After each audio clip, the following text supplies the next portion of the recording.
تو ہمیں قمری سال دیا گیا۔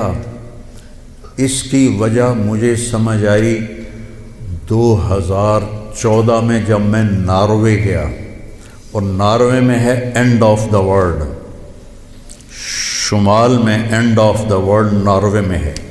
میں وہاں گیا، اس علاقے میں 2 مہینے سورج نکلتا نہیں اور 2 مہینے ڈوبتا نہیں، تو کیلنڈر جو شمسی ہے وہ فیل ہو جاتا ہے۔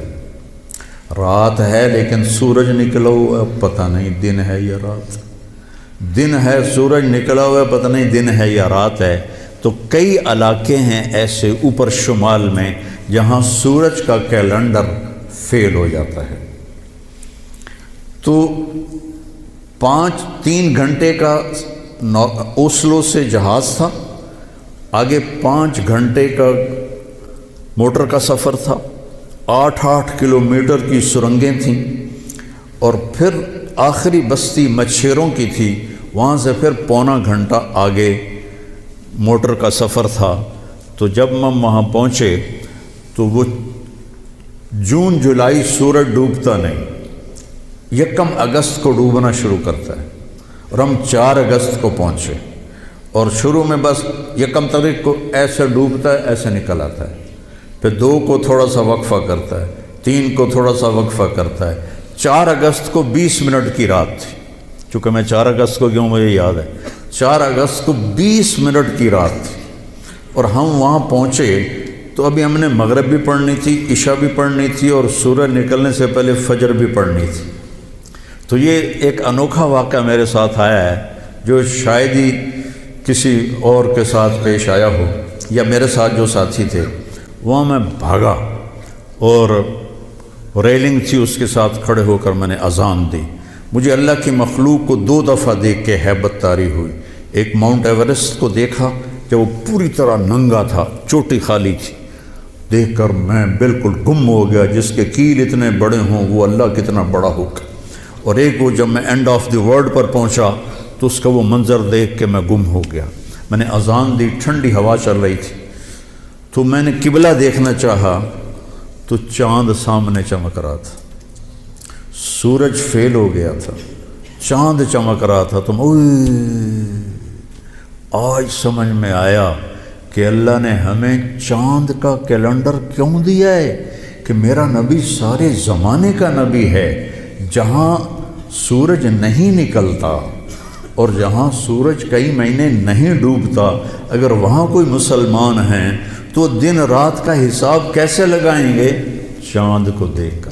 میں نے چاند دیکھا، واہ واہ ابھی رات کھڑی ہے، تو وہ قبلہ فٹ کیا، مغرب کی نماز پڑھی۔ مغرب عشاء اکٹھے پڑھنا تو مسافر کے لیے جائز ہے باقی ائمہ کے نزدیک۔ تو پہلے مغرب پڑھی، پھر عشاء پڑھی، پھر ساتھ ہی میں نے فجر کی اذان دی۔ ہاں عشاء پڑھی، ایک وتر پڑھنا بھی سنت ہے، تو میں نے کہا بھائی آج ہکو وتر پڑھو کدیں فرض نہ نکل جاوے، تو ایک وتر پڑھا۔ پھر میں نے فجر کی اذان دی، ٹک ٹک ٹک ٹک 2 سنتیں پڑھیں، پھر والعصر انا اعطینا سے میں نے فرض نماز پڑھائی، اور بیٹھے ہی تھے کہ سورج آ کے السلام علیکم۔ تو وہاں جا کے مجھے یہ بات سمجھ میں آئی کہ اللہ نے ہمیں چاند کا کیلنڈر کیوں دیا ہے۔ یہ کہیں بھی ناکام نہیں ہوتا، کہیں فلاپ نہیں ہوتا۔ سورج کا کیلنڈر کتنی جگہ ہیں دنیا میں جہاں فلاپ ہو جاتا ہے، ناکام ہو جاتا ہے۔ تو یہ ہمارے نبی کی عالمی نبوت کی ایک دلیل چاند کا نظام شمسی بھی ہے۔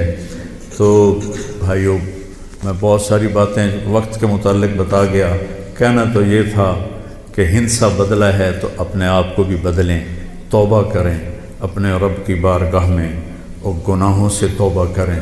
پتہ نہیں کب عاصم کی طرح کس کو موت اٹھا کے لے جائے، تو نہ جانے بلا لے پیا کس گھڑی، تو کیا کیا کرے گی کھڑی دن کے دن، نہ جانے بلا لے پیا کس گھڑی، پتہ نہیں کب موت کا ڈنکا بج جائے۔ تو بھائیو، اس سے پہلے توبہ کرو، اپنے رب کی بارگاہ میں جھکو، فرائض ادا کرو، 5 نمازیں پوری پڑھو، جھوٹ نہ بولو، سچ بولو، دھوکہ نہ دو، دیانتداری سے چلو، بدکاری نہ کرو، نکاح کرو۔ کہ نشے نہ کرو، حلال پیو، حلال کھاؤ، حرام نہ کماؤ، حلال کماؤ، ماں باپ زندہ ہیں تو ان کے آگے اف بھی نہ کرو، بیوی بچوں سے حسن سلوک رکھو، روب جمانا نہیں، ماں باپ سے کہتا ہوں اولاد کی عزت کرو، اولاد کو عزت دو، انہیں ڈانٹ ڈپٹ سے نہ چلاؤ، پیار سے چلاؤ۔ اولاد سے کہتا ہوں ماں باپ کے آگے اف بھی نہ کرو کہ وہ تمہاری جنت ہیں، وہ تمہاری جنت کے دروازے ہیں، اور اپنی کمائیوں میں حلال رکھو۔ ایک دوسرے سے لڑے ہوئے ہو تو صلح کر لو، کہ اللہ پاک کو آپس کا لڑنا بالکل پسند نہیں ہے۔ اور اب یہ سیاست کا بازار گرم ہو رہا ہے، یہ نہیں منافقت ہے، منافقت کے سوا کچھ نہیں ہے، اس سے دور ہی رہو تو اچھا ہے۔ اور اگر کہیں کوئی سیاست کا کسی کو شوق ہے تو پھر اپنے مخالف کی بدخوئی نہ کرے، اس کی برائی نہ کرے، اس کو گالیاں نہ دے، اس کو برا بھلا نہ کہے، ورنہ اپنی آخرت خراب کرو گے۔ یہ ایم پی ایم این اے ٹکے ٹکے بک رہے ہیں تو ان کی کیا حیثیت؟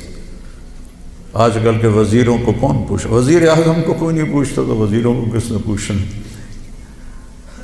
جب میں لاہور پڑھتا تھا تو مغربی پاکستان ہوتا تھا ایک صوبہ، اور اس کا گورنر تھا امیر محمد خان اکیلا، اور پورے مغربی پاکستان کے 11 وزیر تھے۔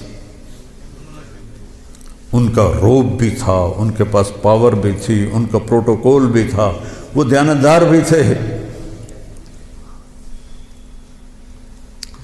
کیا کریں، اپنے اوپر ہی روئیں، آنسو بہائیں۔